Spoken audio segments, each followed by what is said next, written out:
কর্ণফুলি রে সাক্ষী রাখিলাম তোরে। ভরাট দখল দূষণে ছোট হয়ে আসছে দেশের বন্দর শহর চট্টগ্রামের প্রধান নদী কর্ণফুলী। নদীর প্রাণপ্রবাহ রক্ষায় অবৈধ দখলদারদের বিরুদ্ধে নিয়মিত অভিযানের পাশাপাশি পলিথিন বর্জ্য রোধে কার্যকর পদক্ষেপের বিকল্প নেই বলছেন পরিবেশ কর্মীরা। বিস্তারিত দেখুন বিশ্বজিৎ পালের রিপোর্টে।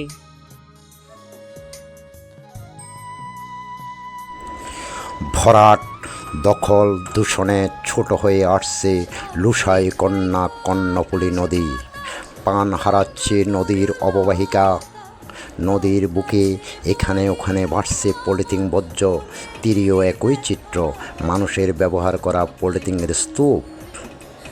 খালের মুখে মাটি সরাতে গিয়ে পলিথিনে বারবার আটকে যাচ্ছে ড্রেজারের পাখা।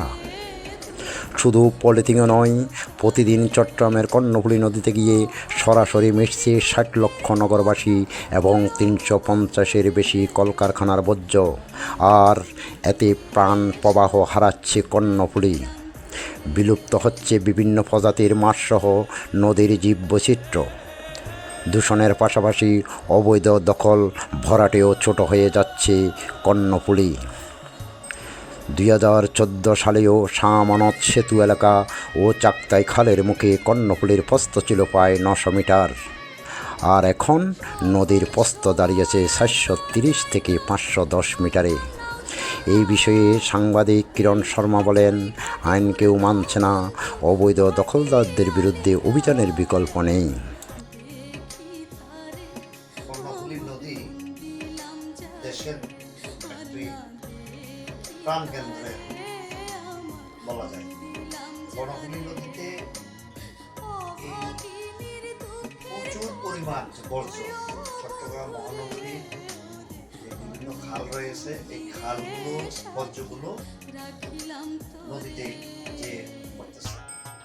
এর উপরে কলকারখানার বর্জ্যগুলো, বিশেষ করে কর্ণফুলী নদীর দুই পারের যে বর্জ্যগুলো এবং অবৈধ স্থাপনাগুলো এগুলো নিয়ে সরকার একটা সিদ্ধান্ত নিয়েছে যে অবৈধ স্থাপনাগুলো উচ্ছেদ করবে। কি কারণে, কোন কারণে যে এই অবৈধ স্থাপনা উচ্ছেদ করতে যে আবার সরকার বিষয়, এগুলো নিয়ে নানান জনের নানা প্রশ্ন আছে। বিশেষ করে পলিথিন সহ এই গৃহস্থালির সমস্ত বর্জ্যগুলো, যেটা চট্টগ্রাম মহানগরী, বিশেষ করে চট্টগ্রাম সিটি কর্পোরেশন এই বর্জ্যগুলোর জন্য যে পলিথিন মানে প্লাস্টিক জাতীয়গুলো আলাদা একটি ডাস্টবিন এবং পচনশীল বর্জ্যগুলো আলাদা একটা ডাস্টবিনে রেখে একটা করার কথা ছিল। পরিবেশ অধিদপ্তরের একটা হলো যে পচনশীল এগুলো ডাম্পিং করবে এক জায়গায়, আর পলিথিন প্লাস্টিক জাতীয় এগুলো সেই করবো অন্য এক জায়গায়। কিন্তু আসলে এগুলো শুধু কথার মতো কথা রয়ে গেছে। পরিবেশ অধিদপ্তর থেকে বেশ কয়েকটি ডাস্টবিন করা হয়েছে, ৩ ধরনের ডাস্টবিন করা হয়েছে। আসলে এগুলো অনেকেই এগুলোকে পরে দেখা যায় যে এগুলো সংরক্ষণ করছে বাস্তবে, যার কারণে আজকে কর্ণফুলী নদী সেই যে বৃহৎ প্রকল্প, একবার ২০০ কোটি টাকার একটি প্রকল্প গ্রহণ করা হয়েছে। তো যে দেখা যায় ঠিকাদারি প্রতিষ্ঠান, ওখানে দূষণ কমাতে কলকারখানার তরল বর্জ্য পরিশোধনে বাধ্যতামূলক ইটিপি এবং ওয়াসার সুয়ারেজ সিস্টেম চালুর দাবি পরিবেশ কর্মীদের।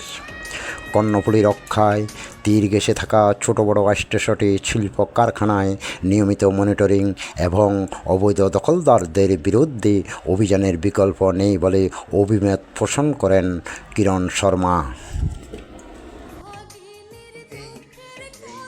মাটি খননের, নদী খননের বিল মানে যতটুকু পরিমাণ কাজ হয়েছে তার চেয়ে বেশি বিল নিয়ে গেছে। এই নিয়ে সংসদীয় কমিটির তৎকালীন একটি কমিটি ছিল, সেই সময় একটি বিদেশি একটি কোম্পানির নাম ব্যবহার করে একটা প্রতিষ্ঠান অনেক টাকা সেই সময় লুটপাট করেছে। কিন্তু সেই পদক্ষেপ শুধু ওই তদন্ত রিপোর্টের মধ্যে সীমাবদ্ধ থেকে তাদের বিরুদ্ধে কোনো পানিশমেন্ট কিংবা টাকা উদ্ধারের কোনো ব্যবস্থা গ্রহণ করেনি বন্দর কর্তৃপক্ষ। তার উপরে বন্দর কর্তৃপক্ষ নিজে দায়িত্ব নিয়ে আবহাওয়া বন্ধ কর্তৃপক্ষ কর্ণফুলীর ড্রেজিং করেছে। তো আসলে যতই ড্রেজিং করা হোক না কেন, বর্জ্যগুলোকে যেভাবে নদীতে এই বর্জ্য না যায় ওই ব্যবস্থায়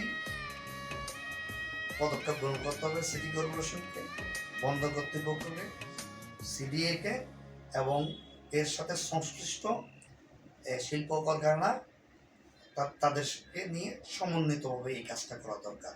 যদি এটা করা হয় তাহলে কর্ণফুলীতেই নদীতে যে দেশের যে আমাদের প্রবেশদ্বার বলতে চট্টগ্রাম বন্দর, সেই বন্দরে বিভিন্ন দেশ থেকে যে পণ্যগুলো হয় লোডিং এবং আনলোডিং হয়, এই কর্ণফুলী পাড়েই হলো গিয়ে চট্টগ্রাম বন্দর।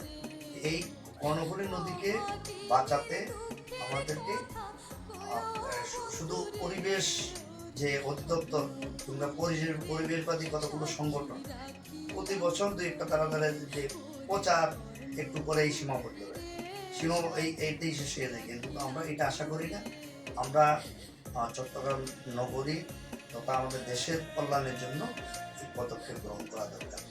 আমি আশা করব আমাদের যে বর্তমান পরিবেশ উপদেষ্টা, যিনি একটি বড় একটি পরিবেশবাদী সংগঠনে দীর্ঘদিন কাজ করেছেন, অথচ এই দায়িত্বে আসার আগে যেভাবে এই কর্ণফুলী নদী নিয়ে পরিবেশ নিয়ে যত বেশি সরব ছিলেন, কিন্তু আমরা এখন লক্ষ্য করি না যে এই কর্ণফুলী নদী নিয়ে এই আমাদের যে আজকে কর্ণফুলী নদীর দূষণে আজকে কর্ণফুলী এইটা রক্ষা